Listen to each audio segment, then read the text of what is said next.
entertainment. Jehova tinokutendai, nekuti tsitsi dzenyu hadziperi.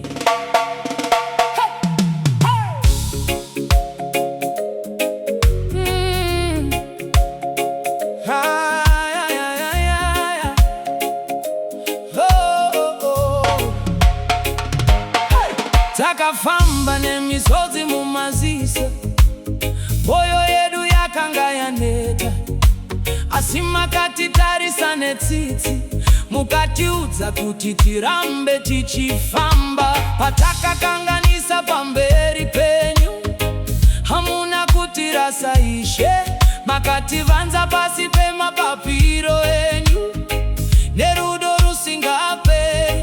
Hatisine kuda kwesimba redu, kana zvatakaita pachedu, asi netsitsi dzenyu Baba tichiri kumirana nasi. Tsitsi dzenyu Ishe wedu, dzinoyerera semvura inorarama. tsitsi dzenyu Baba vedu, dzinovandudza upenyu hwedu.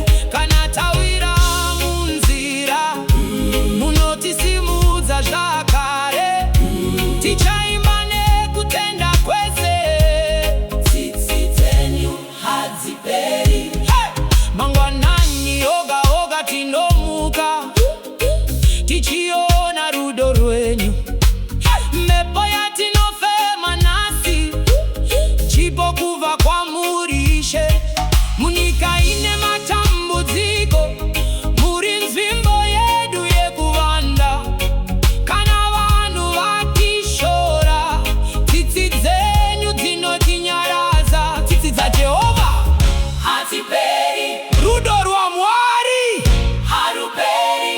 ndiani anotiregerera. Jehova chete, Ndiani anotichengeta. Jehova chete. Oh, oh, oh, oh, oh, oh,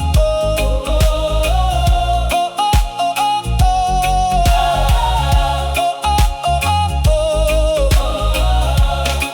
Tinovimba nemishe, Tinovimba, nemishe, tinovimba, nemishe. tinovimba.